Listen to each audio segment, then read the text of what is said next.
madame qui est par là, je sais pas où. Voilà, derrière. Plus, je vois des gens d'associations que je connais un petit peu. Monsieur Frigonet, je suppose, non, c'est ça? Vous avez raison. Voilà. Bonjour, monsieur Béraud. Donc, bienvenue à tout ce monde, hein, voilà. Donc, Changy, c'est une petite commune rurale de 2000 hectares, 465 habitants à peu près, avec des prairies naturelles, des forêts, et puis des cours d'eau, bien sûr. Donc, je salue aussi monsieur Jean-Pierre Raffin, le préférentiel de ce soir, qui va vous expliquer tout ça. Et puis, je salue bien sûr monsieur et madame Franck, qui, quand ils m'interpellent, à chaque fois, c'est toujours des demandes formelles et puis très ardentes. Mais bon, à force, on s'entend bien, j'espère. Après, vous êtes ici. Voilà. Et je voudrais dire qu'ils défendent avec ardeur justement leur site de Montessu. Et c'est vrai que quand on connaît le site, qu'on l'a visité, c'est difficile de dire que c'est pas ça qui est ça. Il faut le protéger, au contraire, je pense. Et je peux dire que le conseil municipal de Changy essaye de faire le nécessaire pour que ce site soit protégé. Voilà, donc je vous souhaite une bonne soirée et puis une bonne conférence. Merci à tous.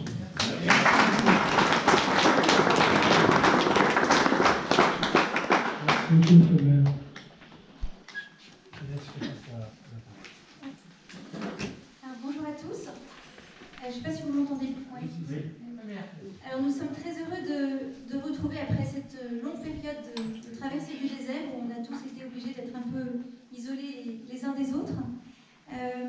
Voilà, nous sommes enfin réunis autour de ce qui nous rassemble, c'est-à-dire l'attachement au patrimoine naturel, culturel, du site de Montessu, de la commune de Changy, et puis du Val d'Arconce plus largement, en cours de classement au patrimoine mondial de l'UNESCO.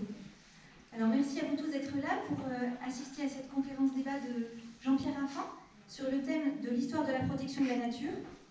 Alors enfant du pays, éminent naturaliste, ancien député européen et à l'origine des premières lois sur l'environnement, Jean-Pierre Raffin nous fera l'amitié de partager son expérience et aussi son coup de crayon, puisque vous aurez le plaisir de découvrir ses dessins en même temps que ses engagements. Alors la jeunesse est présente ce soir, puisqu'on a une vingtaine d'enfants et d'adolescents qui sont parmi nous. Alors ils sont témoins d'une relève, d'une soif de recevoir ce qui sera transmis par leurs aînés, et puis ils construiront le monde de demain, autrement et mieux que nous, on l'espère. Donc merci à vous tous d'être là. Alors merci vraiment à Monsieur Béraud, Monsieur le maire de Changy, d'accueillir gracieusement notre association dans la salle communale. Et comme vous disiez justement tout à l'heure, c'est vrai qu'on a eu des échanges nombreux et parfois ardents.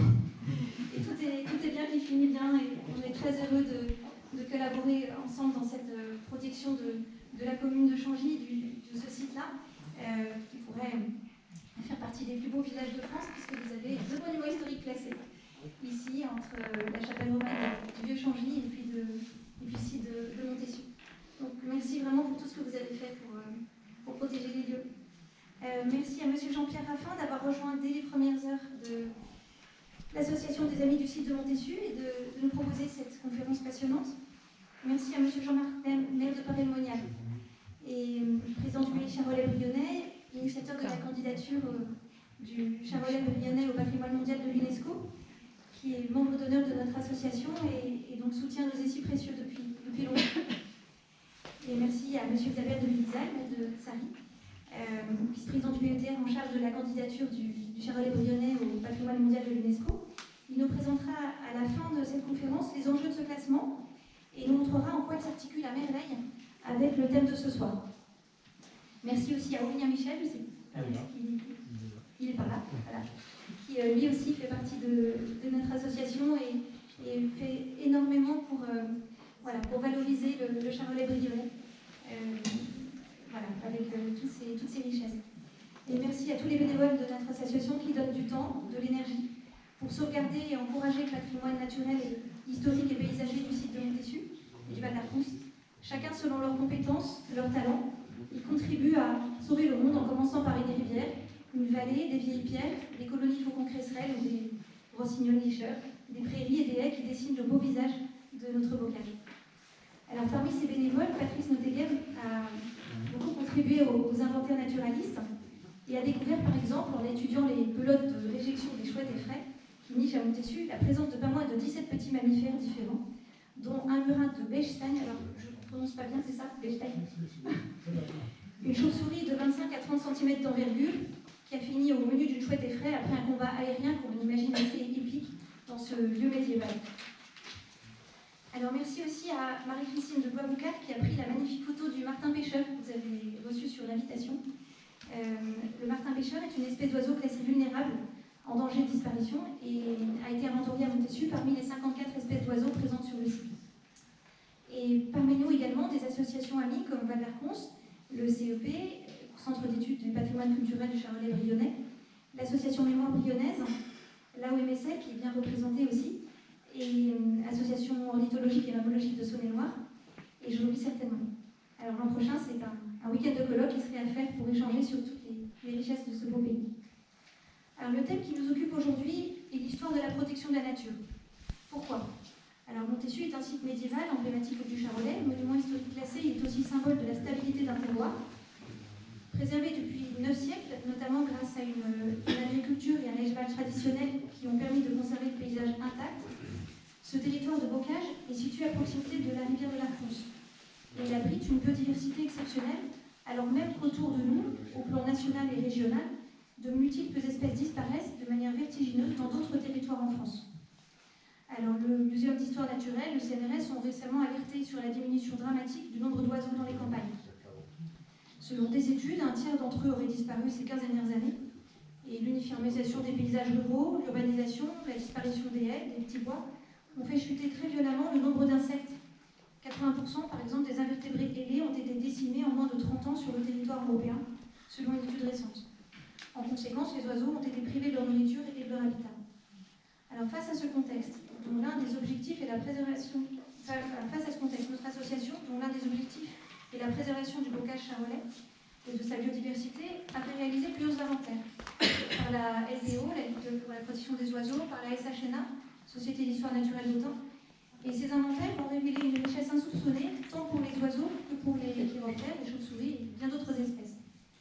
Alors pour ne citer que les espèces d'oiseaux classées sur la liste rouge en catégorie vulnérable, on a l'alouette, lulu, brûlant jaune, chardonneret, élégan. Enfin, on vous laissera consulter les inventaires d'oiseaux qui sont à votre disposition. Vous pourrez aussi apporter votre contribution financière à ces inventaires si vous le souhaitez, parce qu'une campagne de dons est en cours pour cela. Je vous cite cet extrait du rapport effectué autour du site de Montessu. Retrouver un cortège aussi complet sur une superficie relativement faible devient de plus en plus rare en Bourgogne. Alors cette richesse témoigne d'une biodiversité que nous avons collectivement le devoir de préserver. Elle est source de beauté, de paix, d'inspiration. Elle est aussi essentielle à la santé humaine et à l'équilibre entre les espèces. Pour maintenir cette biodiversité, il est indispensable d'identifier des lieux, des aires à protéger de manière forte et pérenne, et c'est ce que notre association demande, appuyée par le pays Charolais Brionnais, au service de l'État, pour la Haute-Vallée d'Arconce, qui avait déjà été identifiée comme le CIF 1, zone nationale d'intérêt touristique et floristique. Alors la terre, la nature, constitue notre maison commune, selon l'expression du pape François. Selon les sensibilités et les convictions de chacun, on parlera de création, de nature ou d'environnement, ce qui revient finalement exactement au même. Et ces quelques vers d'argent nous le rappellent. Celui qui croyait au ciel, celui qui n'y croyait pas, quand les blés sont sous la grêle, fou qui fait le délicat, fou qui songe à ses querelles, au cœur du commun combat.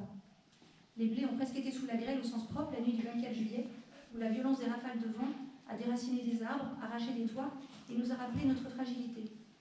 Ce commun combat contre le réchauffement climatique, contre la disparition des espèces, contre le béton goudron qui envahit les campagnes, il est à mener tous ensemble, toutes générations confondues, et quelles que soient nos opinions, nos croyances, nos métiers ou notre histoire par ailleurs.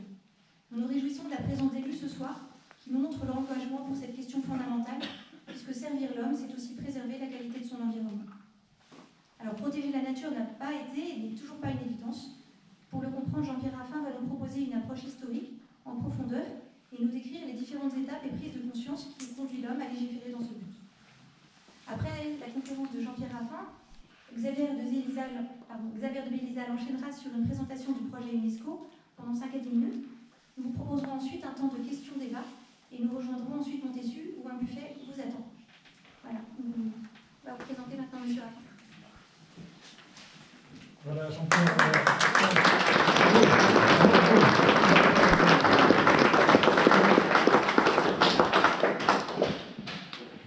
Jean-Pierre Raffin, vous êtes né le 1er avril 1937 à Boulogne-Billancourt, mais vous êtes aussi un enfant du pays. Votre mère était graveur sur bois et peintre, et votre père était peintre et réalisait des fresques. Il est notamment l'auteur d'œuvres monumentales, comme le sanctuaire de Mian en Savoie, d'autres œuvres pour l'église de Tanger au Maroc, un sanctuaire byzantin du monastère de Cheveteuil en Belgique, et plus près d'ici, le baptistère de Saint-Symphorien-des-Bois et la grande salle du château de Chaumont à Ollier. Il a également réalisé des fresques pour la Cité de l'Architecture et du Patrimoine à Paris, au Palais de Chaillot. En 1951, votre père Léon Raffin a relevé également les fresques de la chapelle du château de la Clèque, et votre famille a acquis la maison de Montgiraud à Vareille-l'Arconce. Vous avez passé où vous avez passé une bonne partie de votre adolescence. Vous vous êtes ainsi attaché au Brionnais. Plus tard, après le décès de vos parents, arrivé à la retraite et disposant de temps, vous vous êtes intéressé à la généalogie et avez découvert que vous étiez issu de lignées de cordonniers et de vignerons du Clunisois, dont le plus ancien, identifié au XVIIe siècle, était à Jalony. Ainsi, sans le savoir, les Raffin étaient revenus en 1952 non loin de leur terroir d'origine. Après un début d'études de médecine, puis de sciences naturelles, et un service militaire en partie en Algérie, vous êtes entré à la Faculté des sciences de Paris en 1963, puis à l'université Paris 7 Denis Diderot, où vous avez mené toute votre carrière universitaire.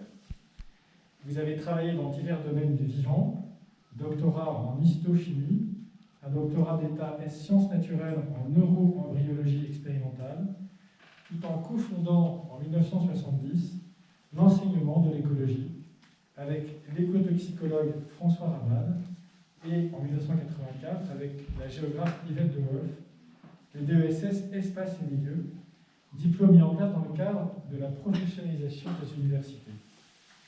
Parallèlement à votre carrière universitaire, vous vous êtes investi dans le domaine du bénévolat associatif en étant secrétaire général puis président de la Fédération française des sociétés de protection de la nature, qui est devenue depuis France Nature Environnement.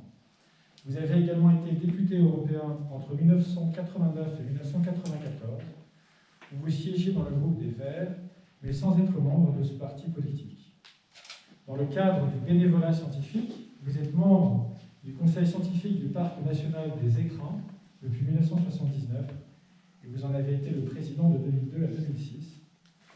Enfin, catholique pratiquant, vous vous êtes investi depuis 1991 dans la sensibilisation du monde chrétien aux questions écologiques au sein de l'antenne environnement et mode de vie de la Conférence des évêques de France. La liste de vos publications est impressionnante, nous vous la faisons circuler, elle est ici. Vous êtes marié à Anne Le Carme, ici présente, documentaliste de l'École nationale du patrimoine, fille du pilote d'essai Jacques Le Carme. Vous avez 3 enfants, 2 filles et un garçon, dont sont nés 8 petits-enfants, 7 garçons et une fille qui est là. Voilà, Jean-Pierre Raffin, après cette longue introduction, nous vous passons la parole. Merci beaucoup à toutes et à tous. Je pense que vous m'entendrez sans micro. Oui. Bon. Ça, c'est l'habitude des amphithéâtres. Du temps jadis, il n'y avait pas d'appareillage et on était obligé de parler fort. Alors, je suis désolé pour un inconvénient technique. Je pensais que le mur serait un mur blanc et donc je pouvais projeter en grande dimension. Là aussi, je travaille à l'ancienne avec des transparents. Et là, il a fallu avoir recours, grâce à monsieur le maire, à un écran, mais évidemment, ça sera un peu plus petit, et je suis un peu désolé pour ceux qui sont au fond de la salle. Alors, si nous sommes rassemblés ici ce soir, c'est parce qu'il y a un processus qui s'est mis en marche il y a 4 milliards d'années, c'est la vie. Et nous en sommes un des fruits.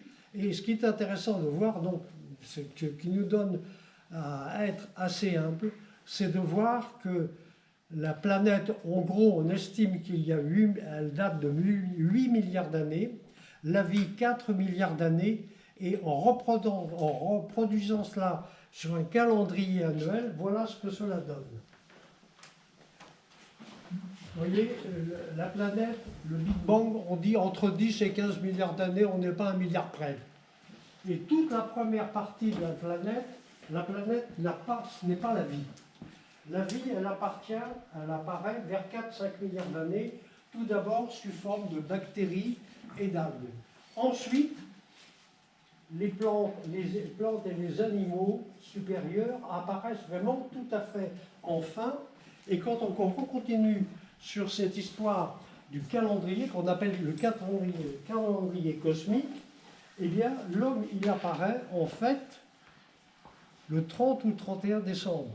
Vous voyez ce que ça donne par rapport à la fin de l'année. Ensuite, les premiers hommes savent marcher à 21h45 le 31 décembre. L'invention des outils en pierre est à 21h59. L'invention de l'agriculture à 21h50. Les premiers alphabets à 21h53. La naissance de Bouddha à 21h55. La naissance de Jésus à 21h56. Et dans ce calendrier cosmique, vous voyez que nous, l'homme, nous arrivons vraiment tout à fait à la fin de cette longue aventure de la vie dont nous sommes issus.